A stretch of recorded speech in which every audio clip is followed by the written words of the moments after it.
Assalamualaikum warahmatullahi wabarakatuh. Di sini Ibu akan menjelaskan proses dari sintesis protein yang terdiri atas tahap transkripsi dan yang kedua adalah tahap translasi. Namun sebelum Ibu mulai semua itu, Ibu ingin mengulangi lagi apa sebenarnya arti atau singkatan dari DNA. DNA adalah deoksiribonucleic acid dalam bahasa Inggris, sehingga dia disingkat dengan DNA, dari DNA di sini. Sedangkan ADN adalah asam deoksiribonukleat. Apa perbedaannya? Hanya perbedaan bahasa. Kalau DNA adalah bahasa Inggris, sedangkan ADN adalah bahasa Indonesia. Namun biasanya di Indonesia kita juga menyebutnya dengan DNA atau DNA. Sebagaimana yang bisa kalian lihat di presentasi PowerPoint Ibu menjelaskan bahwa DNA itu tersusun atas nukleotida, di mana dalam satu nukleotida dia pasti tersusun atas satu gula pentosa, satu basa, dan satu fosfat, membentuk satu nukleotida. Di bawahnya juga sama, ada satu nukleotida lagi, dan di bawahnya akan ada banyak sekali nukleotida lainnya. Intinya satu nukleotida tersusun atas satu gula, satu fosfat, dan satu basa. Di sisi yang lainnya juga ada nukleotida, di mana nukleotidanya juga sama, dia tersusun atas fosfat, gula pentosa, dan basa. Dua nukleotida ini akan saling bertemu. Bertemunya di mana? Bertemunya di bagian basa nitrogen. Basa nitrogen di sini dihubungkan oleh ikatan yang disebut dengan ikatan hidrogen. Sehingga dalam gambar ini bisa kita lihat ada berapa nukleotida. Di dalam gambar ini terdapat 4 nukleotida. Adenin dan guanin merupakan golongan basa purin, sedangkan timin dan sitosin merupakan golongan basa pirimidin. Sehingga kalau kalian perhatikan di sini, timin selalu berpasangan dengan adenin, di mana adenin adalah purin, sedangkan timin adalah pirimidin, dan guanin selalu berpasangan dengan sitosin. Guanin adalah purin, sedangkan sitosin adalah pirimidin. Maka timin, adenin, guanin, sitosin mereka selalu bertemu antara basa purin dan basa pirimidin, di mana mereka diikatkan oleh ikatan hidrogen. Ikatan hidrogen antara timin dan adenin adalah 2, sedangkan ikatan hidrogen antara guanin dan sitosin mereka memiliki 3 ikatan hidrogen. Dari sini bisa diketahui bahwa jumlah adenin selalu sama dengan timin. Mengapa? Nah, mereka selalu berpasangan, sehingga jumlah adenin selalu sama dengan jumlah timin. Begitu pula jumlah guanin selalu bertemu dengan sitosin, sehingga jumlah guanin dan jumlah sitosin selalu sama. Jika tadi kita membahas pasangan basa nitrogen pada DNA, di mana basa purin akan berpasangan dengan basa pirimidin, adenin akan selalu berpasangan dengan timin, sedangkan guanin akan selalu berpasangan dengan sitosin. Sekarang kita akan pelajari pasangan basa nitrogen atau basa nitrogen yang ada pada RNA. Pada RNA, basa nitrogennya bisa dikatakan hampir sama dengan yang ada pada DNA. Ada adenin, ada guanin, ada sitosin, namun yang membedakan adalah pada RNA tidak ada basa timin, yang ada adalah urasil atau yang biasanya disingkat dengan U. Sehingga basa yang ada pada RNA adalah adenin, guanin, tidak ada timin, yang ada adalah urasil, dan yang terakhir adalah basa sitosin. Tidak ada basa timin, hanya ada adenin, guanin, urasil, dan sitosin. DNA terdiri atas 2 rantai, yaitu rantai sense dan rantai antisense, di mana rantai sense dan antisense ini mempunyai arah yang berbeda atau berkebalikan. Kenapa? Karena rantai sense itu biasanya disebut dengan rantai 5 ke 3, sedangkan rantai antisense itu disebut dengan rantai 3 ke 5. Mengapa demikian? Karena gula pentosa yang ada pada DNA di sini memiliki 5 atom C. Atom C yang pertama di sini, yang kedua di sini, 3, 4, dan 5 agak ke atas. Fosfat menempel pada atom C nomor 5. Sedangkan yang bawah fosfat menempel pada atom C nomor 3.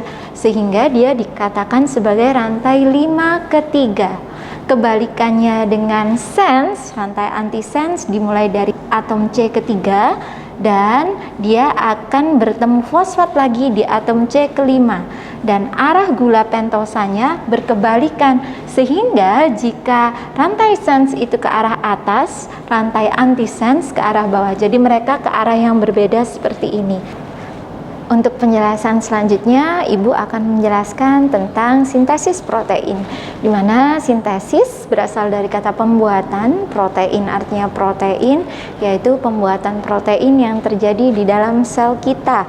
Mengenang materi yang sebelumnya, di mana DNA itu adalah kode yang dibutuhkan oleh tubuhmu untuk rancangan apapun yang dibutuhkan oleh tubuhmu, sehingga jika kita membutuhkan protein, kemarin Ibu katakan bahwa kodenya ada di mana atau resepnya ada di mana? Resepnya adalah di dalam DNA. Sebagaimana yang kita bahas kemarin di pertemuan pertama terkait dengan organel sel, bahwa organel sel yang mengandung DNA adalah inti, sehingga nanti yang pertama kali kita akan pelajari adalah DNA yang ada di dalam inti akan melakukan peristiwa yang pertama, yaitu peristiwa yang disebut dengan transkripsi. Namun sebelum kita membahas tentang transkripsi lebih jauh, Ibu ingin mengingatkan sedikit tentang pasangan basa nitrogen pada DNA.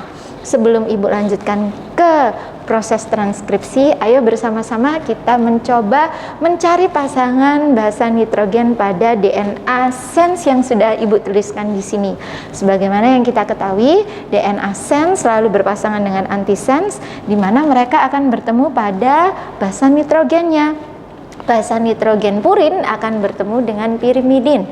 Sebagaimana dikatakan sebelumnya bahwa adenin akan berpasangan dengan timin, sedangkan guanin akan berpasangan dengan sitosin. Mari bersama-sama kita mencoba menebak pasangan dari DNA sense yang ada di sana, dan kita mencoba temukan basa nitrogen pada DNA antisense yang ada di sini. Yang pertama adalah adenin. Pasangan dari adenin tadi adalah adenin selalu berpasangan dengan timin, maka di sini dia akan berpasangan dengan T. Timin akan berpasangan dengan adenin. Guanin akan berpasangan dengan sitosin. Guanin berpasangan lagi dengan sitosin, sitosin, dan seterusnya.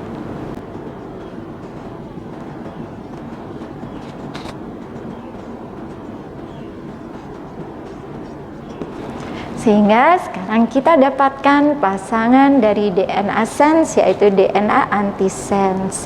Begini adalah cara bagaimana kita menemukan pasangan basa nitrogen dari suatu rantai DNA.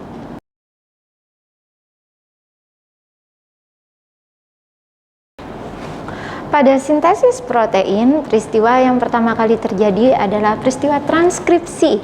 Transkripsi berasal dari kata transkrip atau cetak. Maka pada peristiwa ini terjadi pencetakan mRNA, atau dalam bahasa Indonesia dia biasanya disebut dengan duta. Kenapa kok duta, Bu? Karena M berasal dari kata messenger atau penyampai pesan, di mana messenger ini dalam bahasa Indonesia dia disebut dengan duta, sehingga biasanya ada juga yang menyebutnya dengan RNA-D atau RNA duta.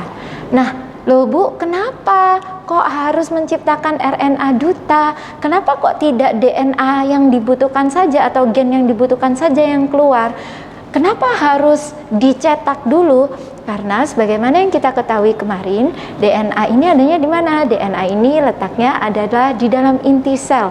Kalau DNA sampai keluar atau semua resep dari tubuh kita keluar, maka akan membahayakan bagi inti kita, bahkan membahayakan bagi sel kita, sehingga tidak semuanya keluar, tapi bagian yang dibutuhkan saja. Atau kemarin kalau Ibu bilang DNA dalam inti sel itu adalah seluruh resep yang ada bagi tubuh kita, maka yang dikeluarkan hanya tanda kutip fotokopi dari resep apa yang mau kamu buat, sehingga yang dikeluarkan adalah bagian tertentu saja.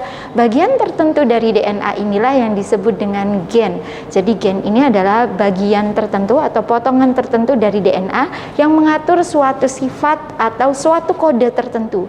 Dalam hal ini yang kita maksudkan adalah kode untuk membuat protein tertentu. Sehingga tidak harus semuanya. Kembali lagi, karena dia harus dikeluarkan dari inti. Kemarin Ibu jelaskan bahwa tempat masaknya adalah ribosom. Ribosom ada di luar inti, sehingga DNA tidak boleh seluruhnya keluar dari inti. Yang boleh keluar hanya fotokopi resepnya saja. Karenanya akan terjadi peristiwa yang pertama, yaitu peristiwa yang disebut dengan peristiwa transkripsi, di mana yang dicetak adalah mRNA atau mRNA penyampai pesan dari DNA antisense. DNA antisense di sini dia berfungsi sebagai template. Template di sini artinya adalah cetakan. Nah, yang pertama di sini berarti kita harus mencari mRNA. mRNA-nya kita cari dari mana? mRNA-nya kita cari dari antisense-nya.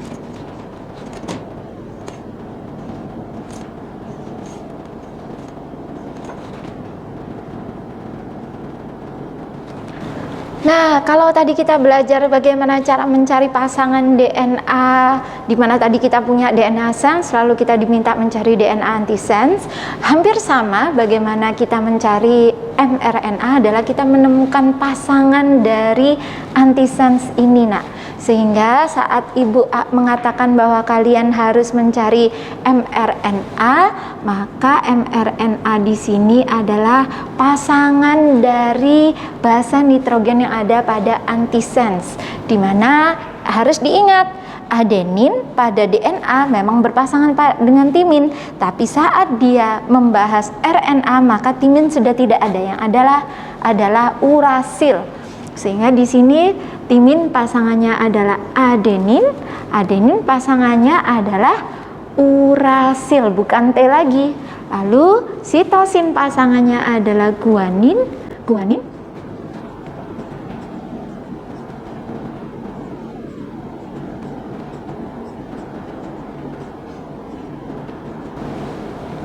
Ini adalah mRNA yang akhirnya dihasilkan dari peristiwa transkripsi, hasil pencetakan dari antisense dihasilkan mRNA.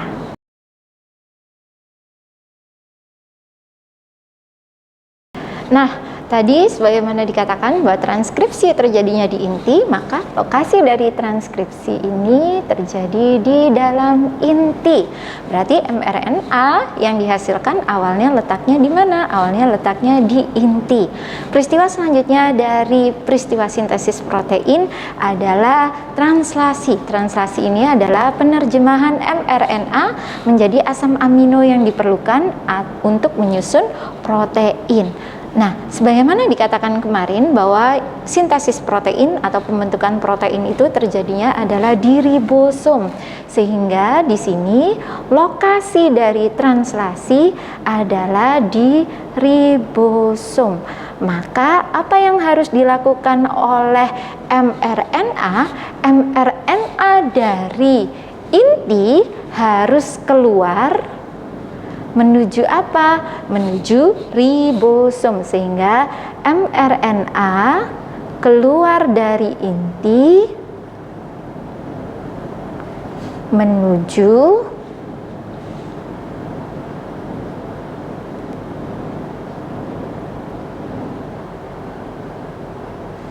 ribosom. Nah, sekarang mRNA-nya sudah keluar dari inti. Dia sekarang ada di dekat ribosom. mRNA-nya yang mana? Yang biru ini, nak. Sehingga kita tuliskan lagi sekarang. A U G G G U G A U C U G U C A C C U dan CGU. Ini adalah mRNA yang tadi dihasilkan oleh peristiwa transkripsi yang ada di inti. Sekarang pada saat peristiwa selanjutnya yaitu peristiwa translasi, mRNA akan keluar dari inti menuju kemana? Menuju ke ribosom. Pada saat tahap translasi atau translate atau penerjemahan, di sini kode inilah atau messenger mRNA inilah yang digunakan sebagai kode untuk mencari tahu butuh protein apa. Sehingga kalau kalian lihat di slide selanjutnya ada penjelasan tentang asam amino yang ada kode-kodenya. Tiap 3 kode basa nitrogen ini akan mengatur satu asam amino.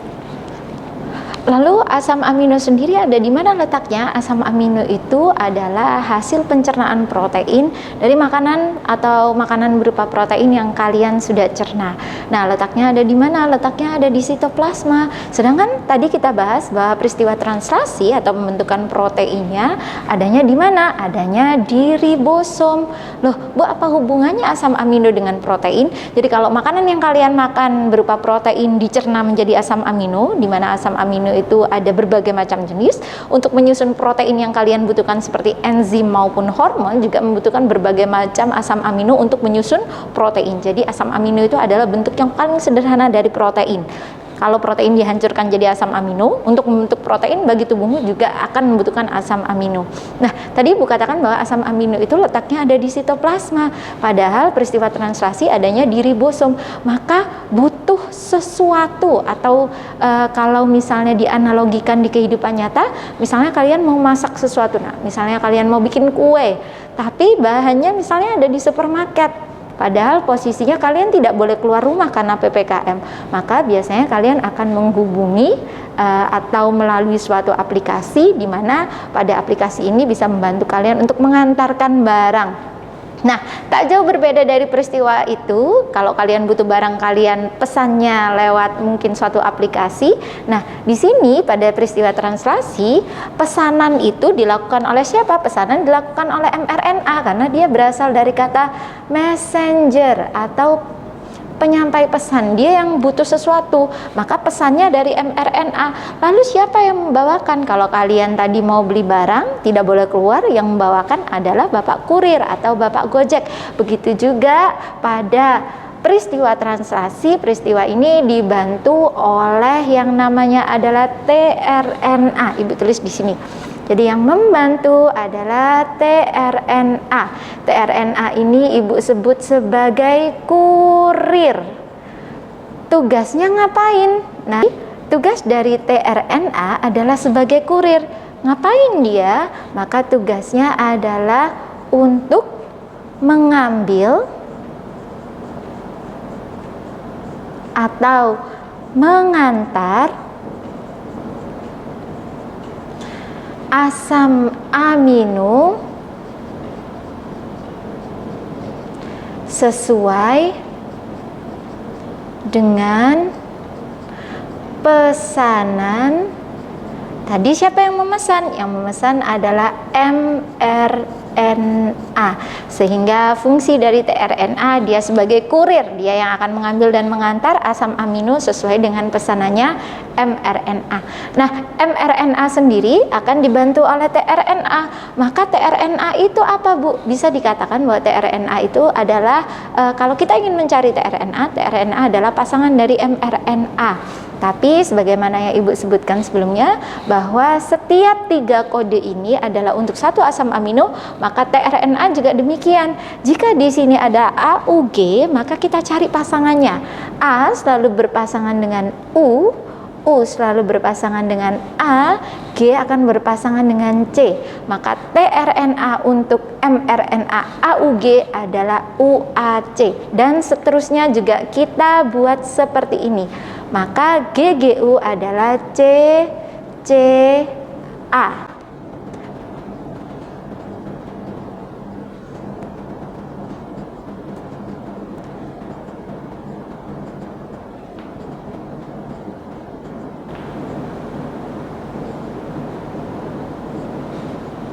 Nah, sekarang kita sudah menemukan tRNA dari mRNA yang akan kita terjemahkan butuh asam amino apa. Sehingga bisa kita ketahui bahwa dalam setiap mRNA ini mengandung 3 kode untuk satu asam amino, begitu pula tRNA yang membawakan juga mengandung 3 kode.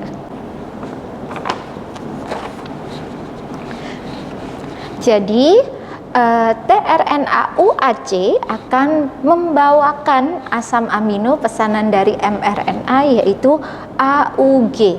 Ingat, yang pesan adalah mRNA, sedangkan tRNA ini hanyalah sebagai kurir. Maka kode yang kalian lihat asam aminonya sebagaimana yang ada di slide Ibu adalah kode dari mRNA, bukan kode dari tRNA. Maka yang kalian cari di sini adalah kode asam amino untuk AUG. Coba kalian perhatikan kode asam amino untuk AUG, silakan dicari, dan kode asam amino untuk AUG adalah metionin. Sehingga UAC sebagai tRNA di sini akan membawakan metionin pesanan dari mRNA. Ingat, yang dilihat kodenya mRNA karena dia yang pesan. Kalau kalian pesan makanan atau pesan bahan, kalian pengen pesanannya sesuai pesanan kalian atau sesuai pesanan Bapak Gojeknya. Pasti kalian lebih senang kalau sesuai dengan pesanan kalian, karena ya pastikan kalian melihat pesanannya dari mRNA. Lalu selanjutnya yang kita lihat adalah GGU, bukan CCA, karena CCA tRNA ini hanya membantu mengambilkan saja. Maka asam amino dari GGU adalah glisin.